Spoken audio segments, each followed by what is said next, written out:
Ako yung nagbabalik dito sa Fusion. Kasama ko naman ngayon ang aking opisyal sa barko. Sheesh!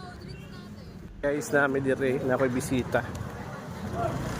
Hindi kan pa rin siyang bukid nun. Manhilang siya Manila kay manhimig ko ang Fusion Alley. Dito kami sa Sampaloc. Dito kami sa Fusion. Kakain na naman. Gusto mo matry yan? Ha? Hindi ko pa natin ganito. Try mo na yan. Hindi mo natin kasi marami. Ay, dapat tao niya. Pag-abot pa yung kaon dito. Kaya pagpunta mo, pagbalik mo, mahirapan ka na pagbalik. Ano man, daghan na? Daghan na kain lang niya. Pagpasensyahan niyo na guys, ganito sa kanila kayo pag magkasama. Laging nagtatalo, hindi magkasundo sa mga bagay. Wala siya yung music.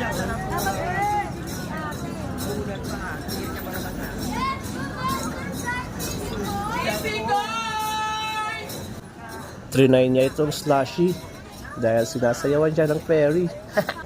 Pero ako, yung in-order ko, yung avocado at mango shake. Sheesh! Yan. Gusto mo yung ganahin mo? Tanaw sa kami. Hindi lagi mo. Ano yung corn? Wala talaga guys, hindi kayo masyadong nabusog. Kasi iba pala itong nakasama ko. Gusto lang mag-vlog. Gusto lang ikutin ang lugar para mag-video. Sheesh! Wala, gutom umuwi.